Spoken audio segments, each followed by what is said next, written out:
viewers and welcome to issue tonight at 9 once again. संसद में आज रेल मंत्री सदानंद गौड़ा ने रेल बजट पेश किया जिसमें यात्रियों की सुविधाओं का खासा ध्यान रखा गया। वहीं बुलेट ट्रेन को मंजूरी दे दी गई, साथ ही कई नई ट्रेनें चलाने का भी प्रस्ताव रखा।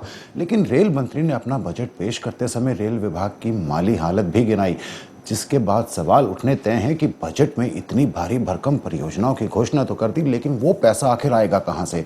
आज हम इसी मुद्दे पर चर्चा करेंगे, लेकिन पहले देखेगा एक रिपोर्ट। भारत के जनजीवन में रेलवे महज रेल विभाग नहीं है, वो पूरी की पूरी रेलगाड़ी है। 1857 की क्रांति के समय बंबई से ठाणे के बीच 29 किलोमीटर की जो पहली पटरी बिछाई गई, जिसकी लंबाई आज बढ़कर 65,000 किलोमीटर हो गई है, जिन पर रोजाना 12,617 ट्रेनें दौड़ती हैं। इन 65,000 किलोमीटर लंबी पटरियों पर हर रोज औसतन 23 करोड़ लोग अपनी जिंदगी का कुछ हिस्सा रेलगाड़ी से गुजरते हुए बिताते हैं। इस लंबी चौड़ी रेलगाड़ी ने आजादी के दौरान और उसके बाद भी सिर्फ भूगोल का ही नापतोल नहीं किया है, उसने इतिहास के पन्नों पर इतनी कहानियां लिखी हैं कि भारत का इतिहास बिना रेलगाड़ी के पूरा ही नहीं हो सकता। रेल मंत्री सदानंद गौड़ा ने भले ही अपने रेल बजट में इस बार बुलेट ट्रेन चलाने का प्रस्ताव रख दिया हो, तमाम नई योजनाएं परियोजनाओं को पटरी पर लाने के लिए कमर कसली हो, लेकिन सच्चाई ये है कि देश का रेलवे नेटवर्क बहुत तंगी से गुजर रहा है। इस बात का जिक्र आज रेल मंत्री ने भी किया। Prudent efforts should have been made to address this gap. The tariff policy adopted so far lacked rational approach. Passenger fares were kept lower than costs, thus causing loss in the passenger train operations. This loss kept on increasing from 10 paisa per passenger per kilometer in 2000-2001 to 23 paisa in 2012-13. On the other hand, freight rates were revised periodically and kept high in order to compensate the losses sustained in the passenger sector, resulting in freight traffic getting diverted consistently. अब सवाल तो उठेंगे ही कि आखिर इतनी तंगी के बाद पैसा कहां से आएगा। सरकार ने रेलवे के संचालन को छोड़ बाकी क्षेत्रों में FDI की मंजूरी का प्रस्ताव रख दिया है। रेलवे के तमाम क्षेत्रों में PPP मॉडल को लागू करने की बात कही गई है, लेकिन बजट में यात्री किराए में कोई बढ़ोतरी नहीं की गई। ये बात अलग है कि ये बढ़ोतरी बजट से पहले ही 14.2% कर दी गई थी, जिससे रेलवे को 8,000 करोड़ रुपए की आमदनी होगी, लेकिन 16,000 करोड़ का घाटा रेलवे को अभी भी उठाना पड़ रहा है। तो PM मोदी ने भी कह दिया कि घाटे से उबारते हुए रेलवे आज पहली बार विकास की गाड़ी पर सवार हुआ है। रेल बजट देश को अधिक गति देने वाला,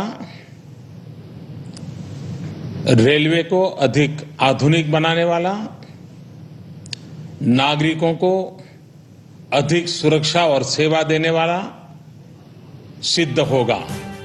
रेल मंत्री ने देश को हर बार की तरह इस बार भी नई रेलगाड़ियों की सौगातें दी और धार्मिक यात्राओं के लिए विशेष ट्रेनें चलाने की बात कही। साथ ही चारों धामों की यात्रा के लिए रेल नेटवर्क खड़ा करने का ऐलान भी कर दिया। Though I am hardly a month old in the office, I am flooded with requests and suggestions for new trains, new railway lines and better services from the honorable members of the parliament, from my colleagues in the government, from the states, from the stakeholders, from the organizations and from people of all walks of life. लेकिन संसद में जब rail मंत्री budget पेश कर रहे थे तो हंगामा भी हो रहा था। जैसे ही बजट पेश हुआ, जिसके बाद हंगामे के चलते संसद स्थगित हो गई और विपक्षी पार्टियों की रेल बजट पर प्रतिक्रिया भी आनी शुरू हो गईं। किसी ने बजट को बेकार बताया तो किसी ने UPA की कॉपी करार दे दिया। एक बहुत बड़ा इन्होंने सौगात तो लोगों को पहले दे दी है कि किराया और भाड़ा दोनों बहुत अच्छी बड़ी तादाद में बढ़ा दिए। अब उसके बाद आज तो सिर्फ ये है कि आगे वाले एक वर्ष में या उसके आगे के लिए भी इनके क्या अपने योजनाएं हैं जिनके तहत रेलवेज को सचमुच जैसे एक अंतर्राष्ट्रीय स्तर पर ये ले आए। अच्छे दिन लोगों को वायदा किया है और उसके लिए लोगों की उम्मीदें वाजिब हैं उस चीज पे होनी। ये तो और खतरनाक सुना एक बात कि जो जन शताब्दी ट्रेन में ऑटोमेटिक ताला बंद हो जाएगा। अगर ये कौन आदमी गेटे बंद हो जाएगा, कहीं आग लगा तो ये ऑटोमेटिक है टेक्नोलॉजी जो घुसा रहे हो। ये भी हमने देखा आपके टीवी पर कि ऑटोमेटिक वो बंद हो जाएगा। तो बंद हो जाएगा मतलब कार भी आजकल बहुत ऐसा कार है कि ऑटोमेटिक बंद हो जाता है, कितना आदमी जल घोष में मर जाते हैं। लेकिन फिर बजट के बाद कुछ ऐसा हुआ जिसका अंदाजा शायद किसी को भी न था। सदन जब स्थगन के बाद फिर से शुरू हुआ तो कुछ घंटे ही चल सका और खबर आई कि टीएमसी और बीजेपी सांसदों में संसद के अंदर ही झड़प और नोकझोंक हो गई और टीएमसी सांसदों ने बीजेपी सांसदों पर अभद्रता का आरोप लगाया। सबको बोला सबको पिटा देगा इधर अंदर के, और जो एमपी आए, जो लेडी एमपी आए, उनको गाली दिया। और लोकसभा का अंदर जब हाउस चल रहे थे, हम लोग जब एजिटेशन कर रहे थे उस टाइम, लेकिन खत्म हो गया। नहीं, खत्म का पहले और खत्म होने का बाद हम लोग का लेडी एमपी को गाली दे रहा है ये लोग। जिसके बाद बीजेपी नेता जगदम्बिका पाल ने भी टीएमसी को अपने गिरेबान में झांकने की सलाह दे डाली। और जहां तक इनके आचरण की बात है, आप कल्याण बनर्जी का आचरण देखिए, आप तापस पाल का आचरण देखिए कि जिस तरीके से उन्होंने सीपीएम की महिलाओं के लिए कहा, जिस तरीके से ये कह रहे हैं कि हमको कहा कि काट डालेंगे, उन्होंने तो ये कहा कि उनको मार डालो।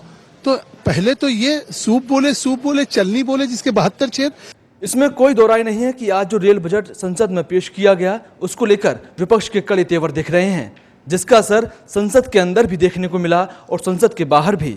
लेकिन जो आज रेल बजट पेश हुआ है वो जनता की उम्मीदों पर कितना खरा उतरेगा, इस बात के ज्यादा मायने हैं, ना कि ये कि विपक्ष के तेवर कितने कड़े हैं। मतलब कि आज सदानंद गौड़ा को गुड मिलेगा या नहीं, इसका फैसला जनता करेगी। कैमरामैन संदीप के साथ मैं शशांक गौड़, खबर fast. Welcome back to Issue Tonight at 9 viewers. Sadanand Gowda today presented first railway budget for Narendra Modi government. The bitter pill of price hike in passenger fares already served a few days back. The budget today was mostly all business and forward-looking and less on populist lines. But odds are against Modi to bring railways back to its days of glory. With the economy at its worst ever low, how NDA government intends to pull it off is something to be seen। और यही दर्शकों हमारी debate का आज का मुद्दा है। और पैनल पर मेरे साथ हैं Sunita Duggal, Bharatiya Janata party, Manjul Paliwal, political expert, Kuldeep Sharma, expert in all matters concerning railway, Shadilal Batra Congress party से और कुलदीप छिकारा इकोनॉमिस्ट। सबसे पहले मैं आज कुछ 2-4 अहम चीज़ें उठाना चाहूँगा, 8-10 ऐसे पॉइंट्स उठाऊँगा जो कहीं ना कहीं हाइलाइट्स रहे हैं आज के बजट की।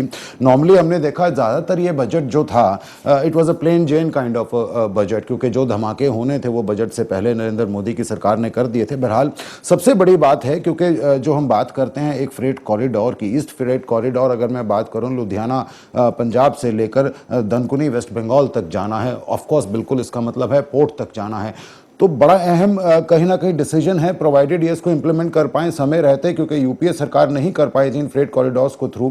और बॉम्बे से मैं दिल्ली की अगर बात करूं, फ्रेट कॉरिडोर बहुत अहम है, ये भी फ्रेट कॉरिडोर, इनफैक्ट मैं कहूँगा ये ट्रेड रूट है कहीं ना कहीं इंडिया का सबसे बड़ा, फ्रॉम बॉम्बे टू दिल्ली। इसके अलावा एक जो सबसे बड़ी अहम बात आती है वो FDI, फॉरेन डायरेक्ट इन्वेस्टमेंट, क्योंकि हमने अभी तक देखा रेलवे में गवर्नमेंट अलाउ नहीं करती है फॉरेन डायरेक्ट इन्वेस्टमेंट। लेकिन हाँ, मोदी सरकार ने यहाँ ज़रूर कहा है कि इंफ्रास्ट्रक्चर जो है हम केवल इंफ्रास्ट्रक्चर के अंदर FDI लेकर आने वाले हैं, लेकिन डे टू डे ऑपरेशंस और रनिंग में रेलवेज की हम FDI नहीं लेकर आएंगे। यहीं छिकारा साहब, सबसे पहले मैं आपसे बात करना चाहूँगा क्योंकि इकॉनमी से कहीं ना कहीं सवाल जुड़ा है। बड़ी उम्मीदें हैं जनता को, नरेंद्र मोदी को जो स्ट्रॉन्ग मैंडेट मिला है, but what really beats me, how is the man going to meet it? क्योंकि अगर मैं कुछ आंकड़ों पर नजर डालता हूं कि 20 लाख करोड़ रुपया चाहिए 2020 तक, अगर इस तरह के वो जो उन्होंने बजट में एम्बिशियस टारगेट्स हैं वो मीट करने हैं, वेरी इम्पॉसिबल टू अचीव। देखिए, मोदी सरकार के सामने बहुत सारे चैलेंजेस हैं। अभी नई गवर्नमेंट बनी है, लोगों की आशाएं हैं, उन्होंने उम्मीदें दिखाई भी लोगों को। और इंडियन रेलवेज जो कि इंडियन इकोनॉमी की बैकबोन हो सकती है, उसको डेवलप करना ज़रूरी भी है। वर्ल्ड क्लास बनाने के लिए डिसीजन लेने ज़रूरी थे, लेकिन जहां इसका फ़ायदा एम्प्लॉयमेंट जनरेशन में, इंफ्रास्ट्रक्चर डेवलपमेंट में होने वाला है जी, क्वालिटी इंप्रूव होने वाली है, उसके साथ साथ जैसे आपने कहा कि सबसे बड़ी समस्या है कि रुपया कहाँ से आएगा जी। जैसे 5 लाख करोड़ रुपया उन्होंने खुद कहा, गौडा साहब ने, कि हमें ज़रूरत है जो प्रोजेक्ट्स हमने लिए उनको पूरा करने के लिए, और सिर्फ 6% फंड्स उनके पास बचे हैं जी, जबकि बहुत सारे प्रोजेक्ट्स पिछले भी बाकी हैं, अधूरे पड़े हैं जी। तो कोई भी पॉलिसी हम लेके चलते हैं तो जहाँ पे देश की इकोनॉमी को इम्प्रूव करने के लिए रेलवेज को अपडेट करना जरूरी है, वर्ल्ड लेवल पे लाना जरूरी है, तो उसके साथ साथ हमें ये भी देखना है कि गरीबों का क्या होगा, क्योंकि इसकी कॉस्ट बहुत बड़ी आने वाली।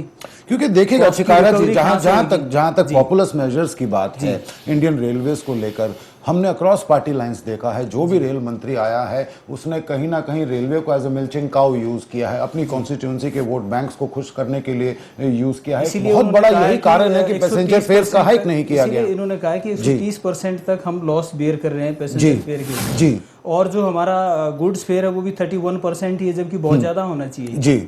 तो जो एफडीआई की अपनी प्रॉब्लम्स हैं, क्योंकि एफडीआई आती है तो जो इन्वेस्टमेंट करेगा तो उसको भी प्रॉफिट चाहिए, तो जो कॉस्ट आएगी उनके प्रॉफिट्स हैं वो कहीं ना कहीं पैसेंजर से गुड्स फेयर पे क्योंकि बिल्कुल आपने ठीक कहा, यहाँ पर कहीं ना कहीं पब्लिक प्राइवेट पार्टनरशिप्स में भी हमें PPP मॉडल में भी यहाँ जाना ही पड़ेगा, क्योंकि इकोनॉमी की अर्थव्यवस्था की मांग है, इसके ऊपर चलकर और कोई इलाज मुझे दिखता नहीं है। एक बात और कहना चाहूंगा मैं, जो रेलवे पॉलिसी है इससे कोऑर्डिनेशन बहुत जरूरी है, एजुकेशन पॉलिसी के साथ, फाइनेंशियल पॉलिसी के साथ, एग्रीकल्चर पॉलिसी के साथ, इंडस्ट्रियल पॉलिसी के साथ। नहीं, थर्ड लार्जेस्ट इकोनॉमी है इंडिया एशिया की, मैं रेलवेज को बैकबोन मानता हूं, और कहीं ना कहीं अगर इस पे पुरानी सरकारों ने, शादीलाल जी, अगर ध्यान दिया होता तो यह कहीं ना कहीं हमारी इकोनॉमी को आज कहीं के कहीं ले आती, बूस्ट अप करती।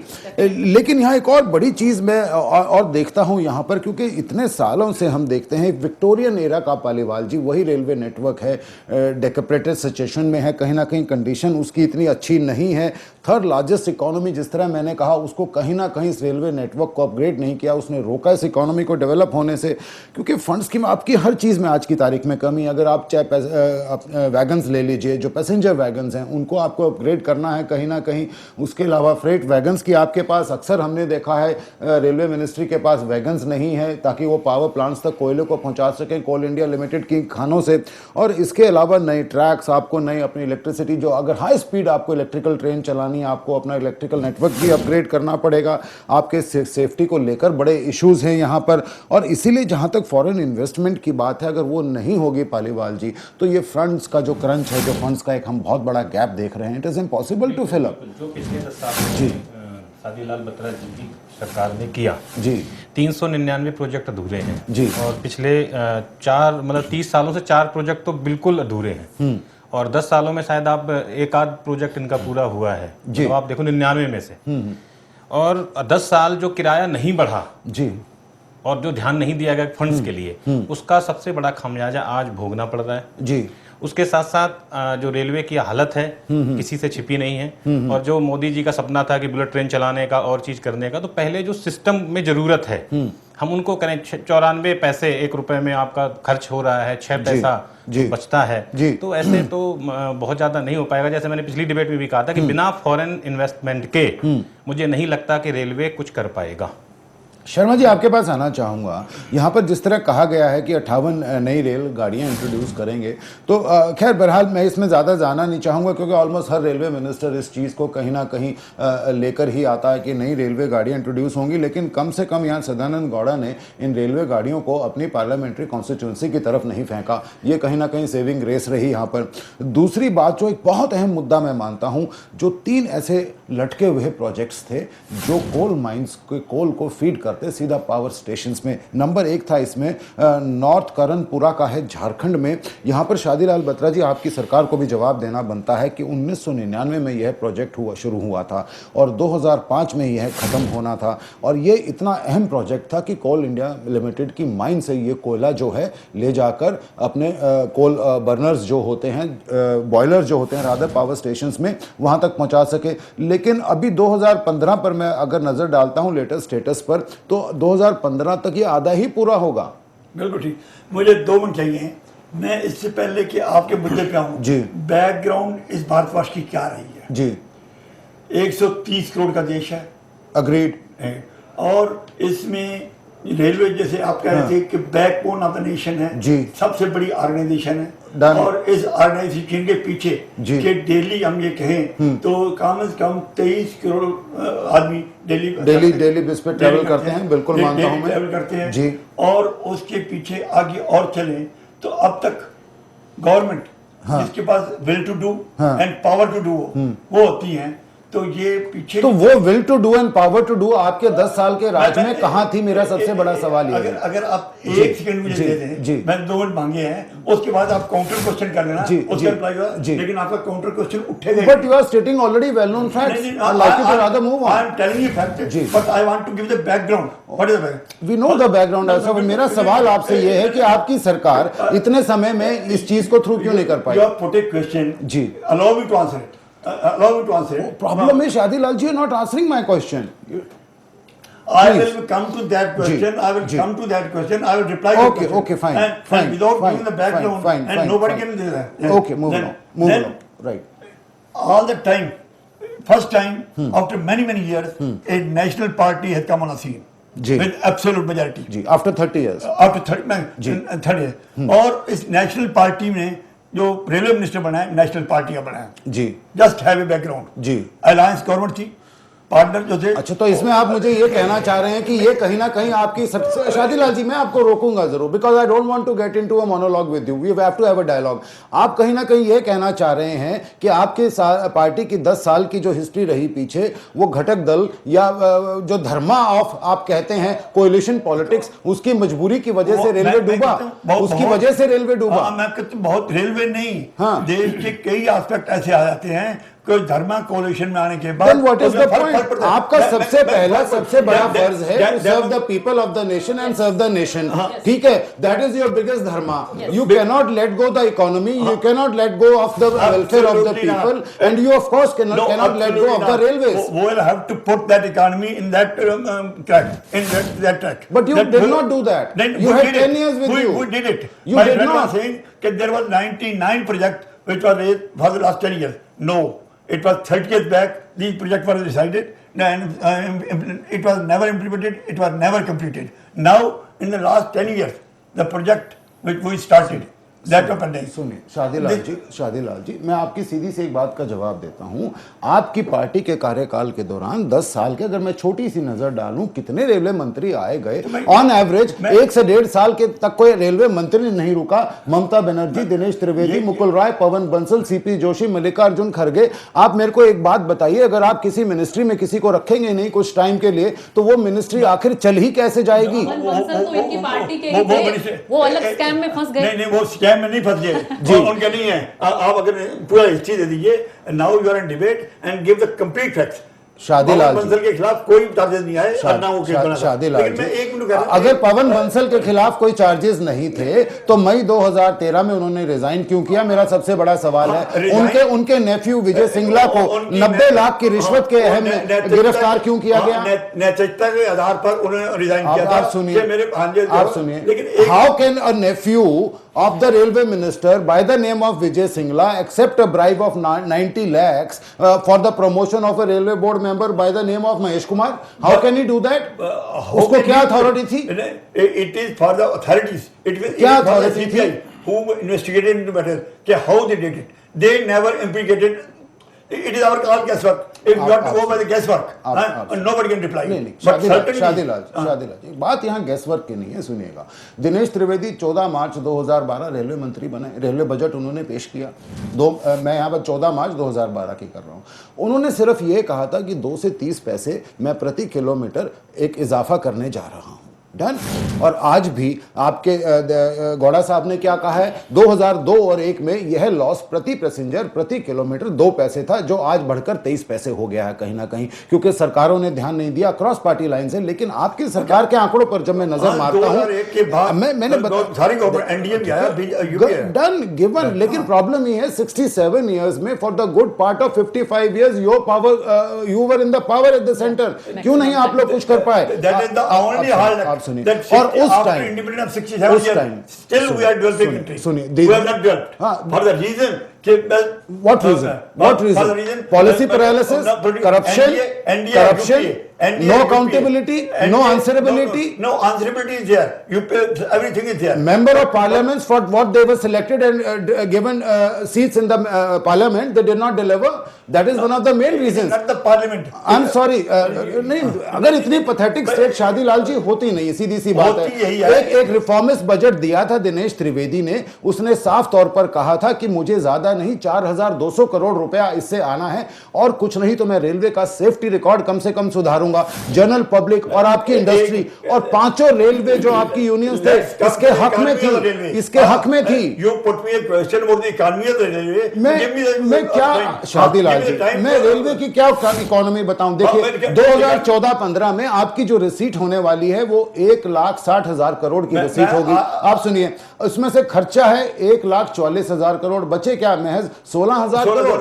क्या कर लेंगे आप उसमें? उसमें नहीं कर लेंगे। आज जो मोड आया एफडीआई का, BJP was opposing FDI, good enough. Now they are supporting FDI. आज रेलवेज की बात, एक बीजेपी ने मल्टी ब्रांड रिटेलिंग में एफडीआई अपोज किया, और जो मेरा मानना है वो गलत कर रहे हैं, इनकी गलती है ये। मैं मानता हूं इस बात। आप मानते हैं ना? तो मैं तो अपने कुलीग को भी कह रहा हूं क्या चाहता है। They never supported. Then PP mode, what is PP mode? I was telling that if organisation which having a customer of 130 crores, that and getting cash 100% booking है, 100% रिजर्वेशन है, डेली इतना कैश आ रहा है, और वो पीपी मोड में जा रहे हैं। क्या कर रहे हैं कि 10 स्टेशन बनाएंगे, 50 लेवल पे बढ़ाएंगे, और उसके लिए खर्चा पीपी मोड जा। वो क्यों हो रहा है? इसके बैकग्राउंड में आई एम टेलिंग यू कि ये इलेक्शन सबसे कास्टेस्ट इलेक्शन था पार्लियामेंट का, पार्लियामेंट डिस्ट्रिक्ट। एक मिनट, और जिन आदमियों ने इस कारपोरेट सेक्टर ने इसमें इन्वेस्ट किया, हाउ टू रिपे बैक। देखो कहीं ना कहीं देश की जनता ने आपको रीपे बैक किया है महज 44 सीट देकर। शादीलाल जी, आपको इस बात को पहचानना चाहिए। तो मैं थोड़ी टेक्निकलिटीज पर आऊंगा। शर्मा जी, मैं आपके पास आना चाहूंगा। मैं उसके लिए एक देखिए सुनिए शर्मा जी, रीपे करने के लिए शर्मा जी, मैंने कहा महज 16,000 करोड़ आज बचता है कहीं ना कहीं सदानंद गौड़ा के पास, कैसे वो डिलीवर करेंगे? और इसमें जब कहते हैं कि 64,000 करोड़ का प्रति एनम, ये इंटरिम बजट की प्रोजेक्शंस हैं जो यूपीए 2 की खुद की थी कि हमें चाहिए पर एनम रेलवेज को सस्टेन करने के लिए, और इसमें फ्रेट कॉरिडोर्स और हाई स्पीड ट्रेन जो क्वाड्रिलैटरल की बात कर रहे हैं उसमें मैं ये इंक्लूड नहीं कर रहा हूं, बिल्कुल भी, वो अलग से है। 29,000 करोड़ इसमें से बजटरी सपोर्ट सेंट्रल एक्सचेकर से मिलेगी। तो कैसे जो इतनी बद हालत है जो कहीं ना कहीं क्या करना चाहिए?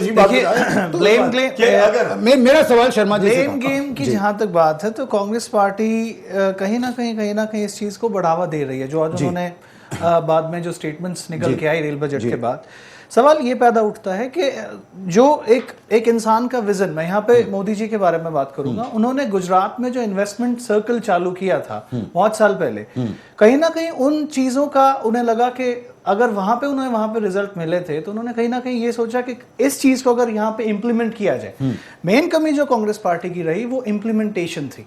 इन्होंने प्लान्स बनाए, इन्होंने लोगों से वायदे किए, बट कहीं ना कहीं जहां तक इम्प्लीमेंटेशन की बात थी वो ये करने में नाकामयाब रहे, और उसका खामियाजा इन्होंने भुगता 44 सीट लेकर। बिल्कुल। पॉइंट इज दैट कि एक विजन को लेके जब हम लोग चल रहे हैं, देखिए कहीं ना कहीं हमें मान के चलना पड़ेगा कि हम लोग थर्ड लार्जेस्ट जो इकोनॉमी बन के उभर रहे हैं उसका फायदा कहीं ना कहीं हमें मिल सकता है अगर इसको एक वे के तौर पे देखा जाए आने वाले बजटों के लिए। आई मीन टू से कि इस बजट को एक फाउंडेशन बजट मान के चला जाए कि in future if we get profits, तो कहीं ना कहीं मैं मानता हूं कि ये बहुत सशक्त सोच है।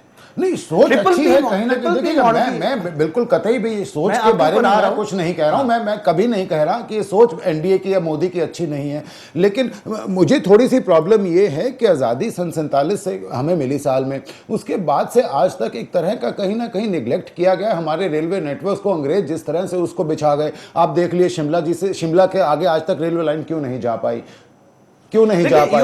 ठीक है, आपका नॉर्थ ईस्ट सेक्टर में जितना भी ले लो, खुद प्राइम मिनिस्टर मनमोहन सिंह ने कहा था कि 14 ऐसी स्ट्रेटेजिक रेलवे लाइंस हैं जो हमें नेफा, नॉर्थ ईस्ट फ्रंटियर एसोसिएशन, या मैं अगर कहूं कि अरुणाचल और सिक्किम और भूटान ट्राई जंक्शन तक जाती है ये लाइन, जहां हमें 14 स्ट्रेटेजिक, आज तक उन 14 लाइनों पे यूपीए सरकार काम तक नहीं शुरू कर पाई क्योंकि यही तक डिस्प्यूट्स सेटल नहीं हो पाए। इसके लिए पे कौन करेगा? रेलवे मिनिस्ट्री या मिनिस्ट्री ऑफ डिफेंस। तो ऐसे चीजें जब आती हैं तो कहीं ना कहीं मैं इसे पॉलिसी पैरालिसिस नहीं तो और क्या कहूंगा। देखिए मैं I want to come to one point. In last railway budget security के लिए गवर्नमेंट ऑफ यूपीए ने 1000 करोड़ रुपए अलॉट किए थे और जहां तक मेरी जानकारी है उसका एक भी पैसा खर्च नहीं किया गया। सो इसमें अगर मैं बात उठाता हूं करप्शन को लेकर, it was the biggest issue. हम 1950 से पहले चाइना से आगे होते थे। आज चाइना, हम एक बुलेट ट्रेन के लिए तरस रहे हैं। आज चाइना आने वाले टाइम में करीबन 5000 किलोमीटर की बुलेट ट्रेन लगाने वाला है जी। तो अगर कंपैरिजन करके देखें तो कहीं ना कहीं जो आपने बात की पॉलिसी पैरालिसिस की, करप्शन की एंड डिलेड, एक जो हमारी लीडरशिप थी उसकी विल पावर की बहुत जबरदस्त कमी रही। बिल्कुल, ब्लेम गेम करने से कोई फायदा नहीं है, क्योंकि अगर विल पावर नहीं है लीडरशिप की तो हम इंप्लीमेंटेशन नहीं कर पाएंगे। यही सबसे बड़ी वजह जो रेलवे का नाकामयाब होना। मैं कहूंगा कि जिस हद तक हम लोग आगे बढ़ सकते थे। मैं दुग्गल जी के पास आना चाहूंगा। दुग्गल जी यहाँ देखिएगा, क्योंकि मोदी, मैं कहीं ना कहीं यहाँ पर ये देखता हूँ कई इतने बड़े बड़े वादे कर कहीं वो निभा ना पाए, खुद फंस ना जाएं, क्योंकि किसी भी तरह मैंने पूरा इकोनॉमिक नजर मारी है, कहीं मुझे पैसा नहीं दिखता। ऑपरेटिंग रेशो की जहां बात आ रही थी 2001-2 में 96 थी। अब हाँ, लालू जी के याद में टाइम में बड़ा अच्छा था जरूर, 2007-8 में इट वाज 76, और एक्सेस जो रिसोर्स फंडिंग अवेलेबल रहती है रेलवे के पास 2007-8 में that was close to 11,067 crore of rupees. और आज मैं 2013-14 की बात कर रहा हूं तो ये फिगर आकर जो आपकी ऑपरेटिंग रेशो है हद तक गिर गई है कि 94% पर आ गई है। That means for every 100 rupees that you are spending, you are making only you are into a profit of only 6 rupees. What will you do from that? और 2014-15 की मैं बात करूं, जो संभावित है वो 92.5, यानी सिर्फ 1.5% का और बेटर हो जाएगा कहीं ना कहीं, लेकिन तब भी एक्सेस रिसोर्सेज आपके पास सिर्फ 646 करोड़ ही रहेंगे। कहां 7 और 8 में 11,067 करोड़ और अब 646 करोड़। मनमोहन सिंह सही कहते थे, पैसा पेड़ पर नहीं उगता, आप कहां से लाएंगे? देखिए पंकज जी, इसी वजह से उन्होंने एफडीआई के लिए कहा कि कैबिनेट में उसके ऊपर पूरी चर्चा होगी, और इसके साथ साथ पीपीपी के लिए भी उन्होंने कहा। तो क्योंकि आप सामने देख रहे हो, सबके सामने है ये कि रेट बढ़ाने के बाद भी मुश्किल से 8,000 करोड़ रुपया हमारे पास आएगा। तो बाकी जो फंड्स हैं उसको जनरेट करने के लिए कुछ ना कुछ तो करना ही पड़ेगा। तो इसलिए उन्होंने ये कहा कि एफडीआई की चर्चा कैबिनेट में होगी। और दूसरा, अब की बार आपने खास नोटिस किया होगा कि जैसे पहले वाली सरकारें टुकड़ों में बजट को लेके आती थी, जो जिस एरिया में है वो वहीं पे प्रोजेक्ट लेके जा रहा है, और अब की बार आपने देखा कि ये भारतीय रेल का बजट है। कहीं कुछ ऐसा नहीं है कि पर्टिकुलर किसी एरिया में। और एक और चीज मैं आपको बताती हूँ कि सुरक्षा, सुविधा, विकास और विस्तार, ये 4 चीजें हैं जिसके ऊपर आपकी बार पर्टिकुलर फोकस किया गया है। तो इसी वजह से उन्होंने कोई बहुत बड़ी बड़ी योजनाएं नहीं लेके आए हैं, लेकिन एक साथ के साथ 5 साल के लिए रोड मैप भी तैयार कर दिया कि हमारे पास अगर फंड्स आते हैं तो सही कहा आपने दुग्गल जी, रोड मैप तैयार कर दिया। बात सबसे बड़ी है, पालीवाल जी आपके पास आऊंगा, उस रोड मैप को इंप्लीमेंट क्या कर पाएंगे? ठीक है, मैंने कई बार कहा पूत के पांव पालने दिखते हैं। मोदी जो एक एफर्ट डाल रहे हैं कहीं ना कहीं अच्छे लगते हैं, लेकिन to deliver he got only 5 years period with him, mind that. लेकिन उसके अलावा जिस तरह की इन्होंने कई बेसिक्स बातें कही, जैसे मैं of course I like this one also, कि कुछ पेरिशेबल आइटम्स हैं जो रेफ्रिजरेटेड ट्रेन्स खास तौर पर चलाने के लिए, जैसे 2/3 हमारा फ्रूट्स और वेजिटेबल सड़ता है हमारे देश में जितनी भी पैदावार है, क्योंकि एफडीआई हम लेकर नहीं आ पाए, फॉरेन इन्वेस्टमेंट गोडाउन्स और स्टोरिंग फैसिलिटी हमारे पास है नहीं, और मिल्क, फ्रूट्स एंड वेजिटेबल्स के लिए स्पेशल ट्रेन चलाना, I think it's a very good effort. उसके अलावा जैसे आगरा के लिए भी इन्होंने ट्रेन चलाई थी, 160 किलोमीटर की स्पीड से आप दिल्ली से आगरा 1.5 घंटे में मात्र पहुंच सकते हैं, और 160 से 200 किलोमीटर तक की ऐसी और भी कई ये ट्रेन चलाने की सोच रहे हैं, जैसे दिल्ली से आगरा, चंडीगढ़, पठानकोट, कानपुर तक भी, और चेन्नई से हैदरा, बेंगलोर, और इसके अलावा नागपुर से Secunderabad, Bilaspur, and of course Bombay to Goa also. लेकिन शादीलाल जी, चक्कर क्या है, अगर मोदी साहब कर जाते हैं महज 5 साल में इतना कुछ, तो आपके लिए बहुत कुछ सोचने के लिए होगा। नहीं, सोचने के लिए मैं यही जो बात कर रहा हूँ कि मोदी जी जो कह रहे हैं कि अच्छे दिन आने वाले हैं, अच्छे दिन ऐसे वाले हैं कि जब पार्लियामेंट नजदीक होती है कहीं किराया नहीं बनता। 2012-13 में जब रेंट की टैरिफ की रिवीजन हुई थी, तो ये उस वक्त मुख्यमंत्री थे गुजरात के, इन्होंने एक लेटर लिखा था, आज भी वो रिकॉर्ड पे है मनमोहन सिंह जी को, कि ये जो आपने किराए की रिवीजन की है ये इलीगल है, पार्लियामेंट आने वाली थी, पार्लियामेंट आने से पहले नहीं कर सकते। लेकिन मोदी जी ने क्या किया? पार्लियामेंट, मैं मानता हूं, आप सुनिए, एक बात कहने की कुछ और करने की कुछ और, मैं एक मिनट प्रोजेक्ट ये कह रहे हैं, प्रोजेक्ट नया नहीं लाए, ये कह रहे हैं कि जो प्रोजेक्ट पहले आए थे उन्हीं प्रोजेक्ट को सपोर्ट करेंगे, बनाएंगे। इनका मतलब क्या था? नहीं, जो प्रोजेक्ट पहले थे वो पॉपुलर प्रोजेक्ट्स थे, उनको कहीं ना कहीं अब कंप्लीट तो करना ही पड़ेगा जो अधूरे पड़े हैं ना। उन पे प्रोजेक्टों में कोई क्वेश्चन नहीं कि वो प्रोजेक्ट ठीक थे for the development of railway, for the development of country. हम उन प्रोजेक्ट पे चलेंगे। किस तरह से एक बात बताइएगा मुझे कि एक बात बताइएगा, जब ममता बनर्जी रेलवे मिनिस्टर थी 2009 मई से 2011 तक रही, जब वेस्ट बंगाल चली गई थी वो चीफ मिनिस्टर बनने, उनको साफ तौर पर फ्री हैंड चाहिए था। उस समय ना मॉन्टेग सिंह अहलूवालिया, ना आपके फाइनेंस मिनिस्टर प्रणब मुखर्जी और ना मनमोहन सिंह को समझ आता था आखिर इस लेडी को हम हैंडल कैसे करें। और उसके बाद आप देखिए दिनेश त्रिवेदी उन्हीं की टीएमसी के मिनिस्टर लगते हैं। दिनेश त्रिवेदी खुद कहते हैं कि इंडियन रेलवे इतनी अनसेफ है कि मैं अपने परिवार के साथ खुद इसमें ट्रेवल नहीं करना चाहूंगा। दिनेश त्रिवेदी को वो निकाल देती हैं, रिफॉर्म्स नहीं लाने देती। प्राइम मिनिस्टर मनमोहन सिंह आपके कुछ नहीं कर पाते। प्राइम मिनिस्टर, माफ कीजिएगा, सुनेगा ना, प्राइम मिनिस्टर मनमोहन सिंह भी यहां पर अपंग साबित होते हैं, कुछ स्टैंड नहीं ले पाते। दिनेश त्रिवेदी को हटा के मुकुल रॉय को लेकर आती हैं। रेलवे मिनिस्ट्री का उन्होंने खुद जिस तरह से मजाक बनाया वो इतिहास उसका गवाह है। शादी लाल जी, 10 ट्रेनें उन्होंने कलकत्ता से चलाई, 10 ट्रेनें कलकत्ता से चलाई जिनकी कोई जरूरत नहीं थी। शादी लाल जी, सीएजी की रिपोर्ट ने खुद कहा कि these trains were not required at all. Where was your prime minister office at that time? This is what my biggest question is to you. तो वो that was a compulsion of because that was a lame duck prime minister. That was a lame duck prime minister. The actual power lay at 10 Janpad. Why don't you agree? Let me complete it. Let me complete it. Then when the Mamata Banerjee, she never permitted to revive tariff. She never. Who is Mamata Banerjee? But she was. Who was Mamata Banerjee? Who was Mamata Banerjee? It was your prime minister office. It was your prime minister office that had to decide. Can a chief minister of West Bengal, Shadi Lal ji, can a chief minister of West Bengal decide who is going to be the railway minister? No. It was his party. If she it was his party. No. And the party was. I'm sorry. No, Shadi Lal ji. Prime minister is to act according to the wishes of party who are in alliance.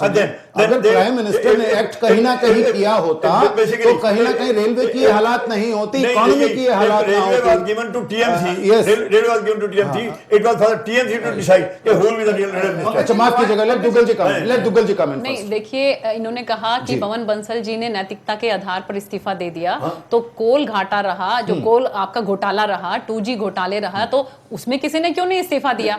तो ये सिर्फ मैं आपको बताती हूँ कि Congress party जो है वो योजनाओं, परियोजनाओं और घोषणाओं की पार्टी है जो धरातल पर काम करना नहीं जानती, और इसी का खामियाजा इन लोगों को भुगतना पड़ा।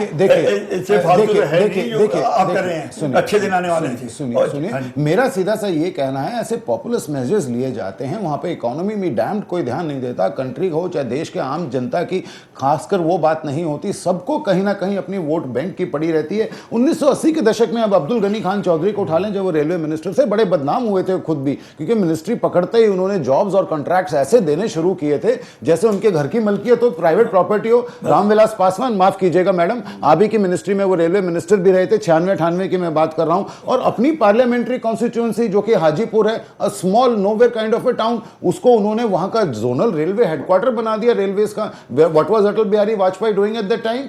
देखिएगा, but this time it is not happening ना। नहीं, पर मैंने ये कहा, यह बीमारी अक्रॉस पार्टी लाइन है, यह बीमारी अक्रॉस पार्टी लाइन है। जी पालीवाल जी। देखिए, जैसे आपने बात कही जी, भाई कैसे करते, हमारी ममता बनर्जी थी या और थी, कॉल्यूशन गवर्नमेंट थी, धर्म निभाना था। जी। अगर ये सिर्फ जो हमारे पास वैगन है प्रेजेंट में उनका फुलर यूज करते तो कम से कम 10 से 15 हजार करोड़ का किराया आता। जी, मतलब छोटी छोटी मेजर उठाने थे। अगर उन्हीं को, जैसे आपने कहा मोदी जी क्या करेंगे, मोदी जी उन चीजों को सुधारेंगे, मोदी जी इन्वेस्टमेंट लाएंगे। अगर हम बात करें कि पैसा कहां से आएगा, और इनकी बात करें कि जो फ्रेट कॉरिडोर नहीं बना पाए, कब्जा है रेलवे की जमीनों पे, उस पे क्या आपने एक्शन लिया? कांग्रेस ने क्या एक्शन लिया? यूपीए सरकार ने आपका स्क्रैप आप डिस्पोज ऑफ नहीं कर पाते, स्क्रैप नहीं बेचा, कब्जा लोगों ने रेलवे की जमीन पे कर रखा है। कि बजट क्या आया, प्रपोजल क्या आई, फ्यूचर थिंकिंग है, बहुत विजुअल थिंकिंग है कि मोदी क्या कर, मोदी जी कह रहे हैं कि स्टेशनों को साफ कर देंगे पीपी मोड में, उनको दे देंगे। और मेरा सिर्फ ये कहना है कि देखिएगा इतना पुराना एक इंफ्रास्ट्रक्चर रेलवेज का, अगर आप इसके अलावा कुछ और चलिए, मैं अनिल काकोडकर की कमेटी की रिपोर्ट की 2011 आप ही की सरकार थी, वो कमेटी साफ कहती है कि आप नई ट्रेनें लाना बंद कीजिए, कम से कम अगले 5 साल तक डोंट टच देम, क्योंकि आपका इंफ्रास्ट्रक्चर इस लायक नहीं है कि वो प्रेशर को ले पाए। उनको भी किसी ने नहीं सुना गया। उसके अलावा ममता बनर्जी फिर भी 10 ट्रेनें इंट्रोड्यूस करती हैं। नई रेल लाइन आई, सुनिए काकोडकर ने साफ कहा था, शादीलाल बत्रा जी, जो इतने एक्सीडेंट्स हो रहे हैं उनका एक मेन रीजन यही है, आपका इंफ्रास्ट्रक्चर चोक हो चुका है आज की डेट में, वो और ज्यादा प्रेशर नहीं ले सकता। शर्मा जी आप कुछ कह रहे थे। I just want to say something here कि जो ये keep the vote bank alive वाली पॉलिसी सरकारों की रही है, इससे देश का इतना नुकसान हो चुका है कि आज ये जो वर्तमान समस्याएं हमारे सामने निकल के आ रही है, ये उसी सोच का परिणाम है। सत्ता में रहना बाय हुक और बाय क्रुक, कहीं ना कहीं ये जो मेंटालिटी रही, ये इससे दूर हटना होगा। इससे दूर हटना, इट्स फैटलिस्टिक। मैं आपको बताना चाहूंगा कि इसने देश का इतना नुकसान कर दिया, खासकर जिस चर्चा पे हम बात कर रहे हैं रेलवे को लेकर। आज देखिए वो जो समस्याएं आज हम लोग फेस कर रहे हैं, what is the origin of those problems, ये हमें समझना होगा। कहीं ना कहीं पॉलिटिक्स है, कहीं ना कहीं सिंपली एक जगह है जहां कई लोग क्षेत्रवाद को लेकर बात करते हैं। एक हमारे पास रूट है जहां पे बहुत सारी ट्रेन चलती हैं। आज हमारे पास बुंदेलखंड जैसी जगहें हैं, उड़ीसा जैसी जगह है जहां पे रेल का नामो निशान नहीं है। जी, उड़ीसा के अंदर 7 डिस्ट्रिक्ट्स ऐसे हैं जहां पे रेलवे है ही नहीं। उसके अलावा 100 से ऊपर आपका जो रेड कॉरिडोर है नक्सलिज्म का, जहां पर प्रभुत्व है, उस एरिया को आप आज तक डेवलप और एक्सेस नहीं कर पाए हैं कहीं ना कहीं प्रॉपर्ली। और सबसे बड़ा मिनरल रिच आपकी बेल्ट है वो। बिल्कुल। आज देखिए जो समस्याएं उलझ के आ रही हैं, समस्या निकल के आ रही है। अभी ट्रेन में जो है गंदगी की समस्या है, हमारे पास जो है पर्याप्त रिजर्वेशंस की इतनी लंबी लाइन लगी रहती है कि यू कांट इमेजिन। नहीं, इसमें मैं शर्मा जी जो ई टिकटिंग का इन्होंने एक प्रावधान रखा है इसमें कि 7200 tickets can be reimbursed, I mean distributed within a matter of minute. I think this is something very good. देखिए आप मुझे एक बात बताइए, एक अनपढ़ भारतीय क्या वो इंटरनेट चलाना जानता है? मानता हूं नहीं, लेकिन फिर भी शर्मा जी क्या है इस मेजर से भी कहीं ना, क्योंकि मोदी ने जिस तरह से गुजरात में भी ई गवर्नेंस को लेकर आए हैं वो काफी सक्सेसफुल मॉडल रहा है। और उसके अलावा देखिएगा जितने भी आपके टाउट्स हैं, मिडलमैन हैं जो रेलवे स्टेशन के प्लेटफॉर्म्स के बाहर घूमते रहते हैं, कहीं ना कहीं वो ट्रांसपेरेंसी आएगी, उनको बीच में निकालने के लिए हमें मदद जरूर मिलेगी। और खासतौर पर उन्होंने एक और जिस तरह से कहा A1 और A कैटेगरी के मैं कुछ रेलवे स्टेशन बनाऊंगा इंटरनेशनल लेवल की, उनको क्लीनलीनेस लेकर। लेकिन यहाँ मैं चिकारा जी आपके पास आना चाहूंगा, काफी देर से आप डिबेट से बाहर हैं, इकोनॉमी से कंसर्न मुद्दा नहीं है, आम इंसान से है, वो आप भी हैं मैं भी हूं। उसमें एक बड़ी अच्छी चीज मुझे लगी कि जो अपना बजटरी एलोकेशन है उसमें कम से कम 40% इन्होंने इस बार दिया है क्लीनलीनेस पे ध्यान देने के लिए। क्योंकि हम आम जब लोग ट्रेन में ट्रैवल करते हैं, चाहे वो कोई कंपार्टमेंट हो, जनरल हो, क्लास 1 हो, बी हो, लेकिन हम वहां देखते हैं गंदगी का माहौल अक्सर छाया रहता है। और इतना अच्छा एक बजट में एलोकेशन देना, I hope it delivers on this, क्योंकि हर आदमी से जुड़ा मुद्दा है। सीसीटीवी कैमरास जो है, सीसीटीवी कैमरास अभी मैं बताता हूँ, जैसे मैंने ठीक कह रहे हैं आप शादीलाल जी, कई सारे इश्यूज हैं अभी, मतलब ये बजट आया है, इम्प्लीमेंटेशन आएगी। मैंने कहा इंडिया में approximately 40 crore people they are below poverty line जी। और ये जो फास्ट ट्रेन्स वगैरह हैं ये कौन यूज करेंगे इनको? Will the common people? नहीं, there is an elite society in India that wants the facility, and if they are ready to pay, then why not? अगर वो पे करने के लिए तैयार हैं तो क्यों नहीं? Side by side, you cannot ignore the poor people, the villagers. देखिए सुनिए आप चिकारा जी, आपको कैसे लगा कि बाकी पुअर को इग्नोर किया जा रहा है? नहीं, मैं आपको बता रहा हूँ कि वही इम्प्लीमेंटेशन का पार्ट है। जैसे कांग्रेस पे कहा गया कि इम्प्लीमेंटेशन नहीं कर पाए, तो अभी तो प्लानिंग आई है, इम्प्लीमेंटेशन बाकी है। मैं बता रहा हूँ, मैं बताता हूँ, आप ये देखिए, एक मिनट मुझे बोलने दीजिए। जब कोई भी गवर्नमेंट होती है तो अपने इंडियन पॉलिटिशियंस वो सिचुएशन के हिसाब से बयानबाजी देते हैं। बिल्कुल। जो कल तक धरना देते थे, आज गवर्नमेंट में है तो कुछ और तरह से बोल रहे हैं, जब वहां थे तो कुछ और तरह से बोल रहे हैं। हाँ, खैर फिलहाल वही आपकी बात है, कहीं ना कहीं समय बताएगा। लेकिन एक और चीज में शर्मा जी यहाँ जरूर कहना चाहूंगा, स्टेबिलिटी होनी चाहिए और ये मुद्दे इलेक्शन टाइम में उठने चाहिए। उसके बाद we should work for the development of the nation collectively. ये बात है, this is only 1 month old government. We should forget this thing also कि हम किस सरकार की बात कर रहे हैं। मोदी ने कहा था खुद एक बार, मोदी ने खुद कहा कि at least I deserve a honeymoon period, at least give me that much. लेकिन मेरा यहाँ एक और शर्मा जी बड़ा अहम मुद्दा है जो हमने अभी सफाई की बात की कि हाउसकीपिंग का स्टाफ और ज्यादा बढ़ाया जाएगा, ऑन बोर्ड ट्रेन जेनिटर्स की संख्या बढ़ाई जाएगी। शादीलाल जी ने कहा it's a PPP model, of course it's a PPP model. लेकिन यहाँ पर एक और मैं चीज देखता हूँ, खाना हम अक्सर ट्रेन में जो अपना सफर करते हैं, horrible quality of food, you don't know उसमें कॉकरोचेस होंगे, साफ सफाई का ध्यान रखा गया है नहीं, कि आपको नहीं पता आप क्या खा रहे हैं क्या नहीं खा रहे हैं। इसमें इन्होंने सीधे तौर पर कहा है कि pre cooked ready to eat food होगा, और वो भी जो अच्छे रेप्यूटेड ब्रांड्स हैं उनसे वो फूड का सप्लाई होगा, और फिल्टर्ड आरओ वाटर मिलेगा ट्रेन पर और रेलवे स्टेशन पर। और कहीं भी कोई कोताहत भरती गई, अगर कहीं ना कहीं कोई लापरवाही देखी गई, तो सीधे तौर पर जो सप्लायर आपका वेंडर, उसका कॉन्ट्रैक्ट तक कैंसिल हो जाएगा। आई थिंक क्लीनलीनेस, और अगर खाना शर्मा जी अगर हमें अच्छा मिल जाए हमारी ट्रेन पर, ये बहुत बड़ी सुविधा होगी और अचीवमेंट होगी अपने आप में, चाहे कितनी बेसिक सी चीज है। Modi ji has been a symbolic person कुछ जगहों पे, कुछ जगहों पे माना उन्होंने कमियां छोड़ दिया, लेकिन कुछ जगहों पे उन्होंने बहुत शानदार बातें कही हैं। लाइक ये जो समस्या जो हमारे पास खाने की है, जो सड़ा हुआ खाना आता है या जो रॉटन चीजें निकल के आते हैं, कॉकरोचेस निकल के आते हैं, ये जो स्टेप्स अभी रेल मंत्री जी ने उठाने हैं, लाइक डिस्पोजेबल, उन्होंने बेडशीट को लेकर बात कही है, उन्होंने जो है खाने में जो है ब्रांडेड जो हमारे पास फूड कोर्ट्स हैं उनको लेकर बात कही है, तो कहीं ना कहीं ये एक वेलकम स्टेप होना चाहिए। और इसके ऊपर जो इम्प्लीमेंटेशन है, मैं चाहूंगा कि मीडिया भी इसके ऊपर पूरी निगाह रखे और कहीं ना कहीं इसको आगे लेकर आए, और ये कुछ एक स्टेप्स जो उन्होंने उठाए हैं, मैं जानता हूँ बहुत अच्छी चीज निकल के सामने। बिल्कुल बिल्कुल, बिल्कुल आपने सही कहा, क्योंकि मीडिया का, जैसे मैंने कहा, media is going to always keep Narendra Modi on the surgery table with 4-5 scalpels in their hand, and people have expectations, people want result now, because all he has to do now is to come true to those people's expectations. Right now we're going to be taking a short break, people. We'll be right back, don't go anywhere.